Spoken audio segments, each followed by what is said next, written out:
Hi, my name is Ivelin Georgiev, and I'm a PhD student at the Department of Astronomy at Stockholm University. Today, I would like to present my work on the impact of the mean free path parameter on the large-scale 21 centimeter power spectrum. Thank you to the Sazerac team for providing me with this platform, and I hope you enjoy this presentation.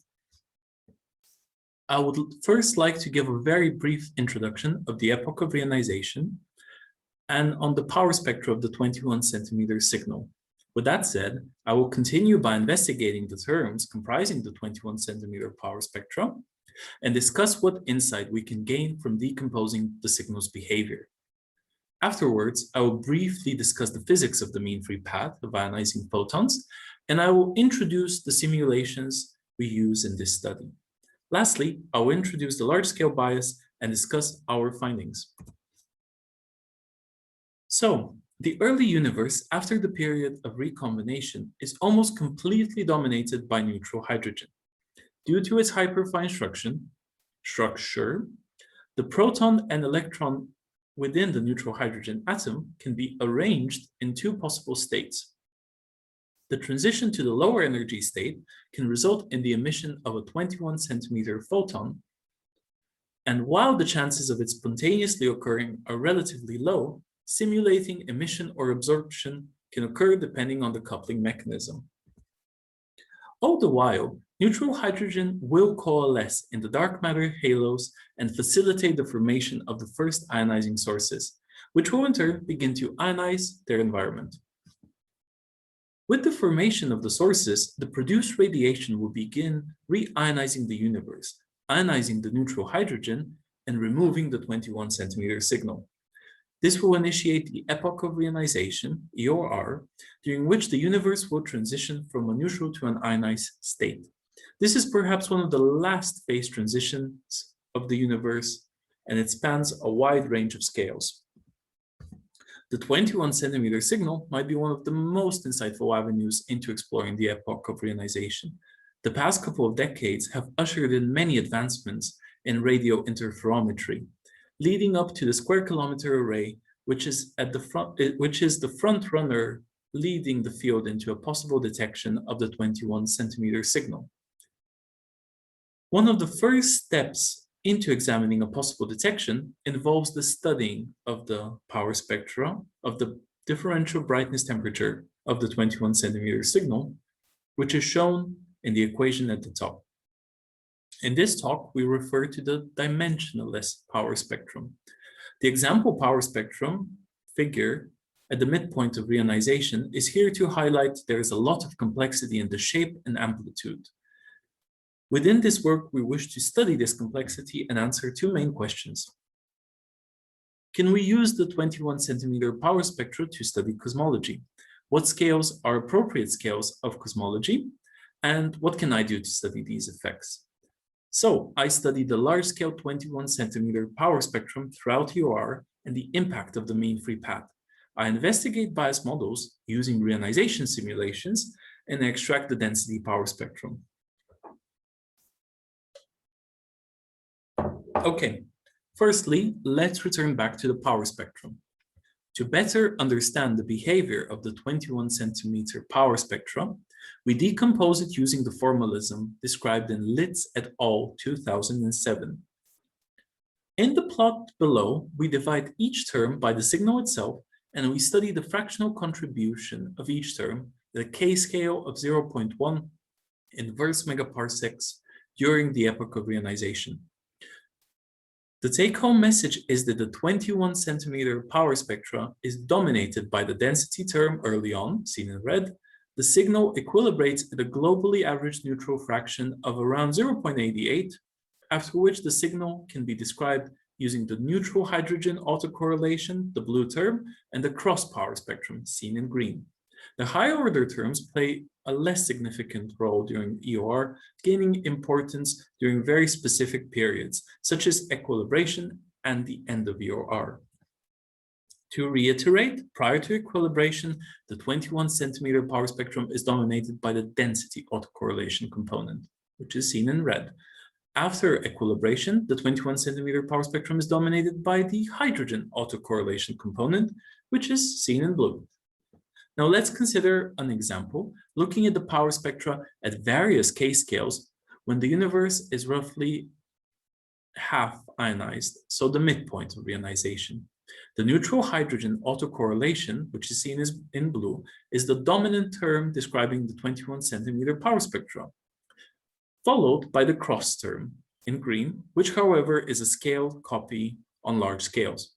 Whilst the density term contribution, seen in red, is only a minor contribution to the signal, it is visible by inspection that the large-scale 21 centimeter power spectrum is a biased copy of the density. The same is true for all constituent terms.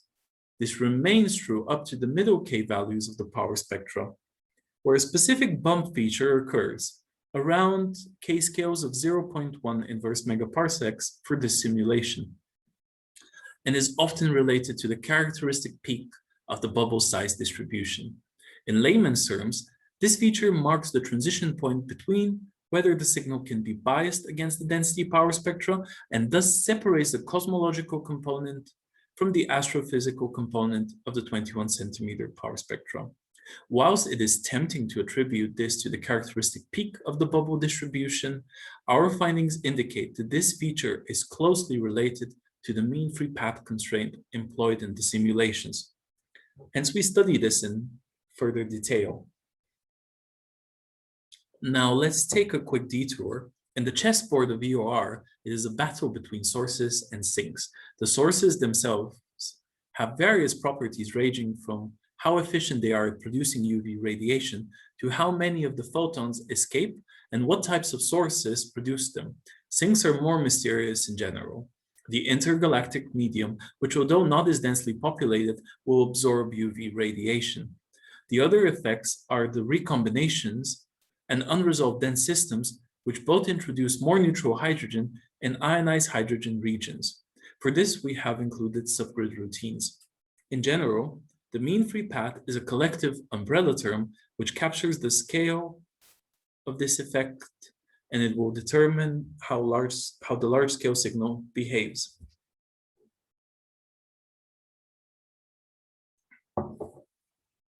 To better understand the influence of the mean free path, we investigate two large-scale simulations of box size 714 megaparsecs with a varying mean free path. Initially, we can conduct a visual comparison and study the difference between the ionization fraction between both simulations. We compared the ionization difference maps between the two models at a fixed redshift. We can see that the larger mean free path allows for the creation of bigger ionized regions due to overlap, and it introduces more ionization in dense regions. The evolution of the excess shows us that the volume difference is not too large. However, the morphology changes considerably. Low density regions ionize faster, and the amount of neutral islands decreases. This sets the intuition that the larger mean free path will mask out more of the density field on large scales. Now let's update our approach by constructing a bias parameter. We expect the large-scale 21 centimeter signal to be scale independent due to our intuition from the decomposition. Hence, we construct a linear bias and we add an additional parameter n that introduces some scale dependence. We formulate the bias in the following method to remove the contribution of the n parameter. And now the results.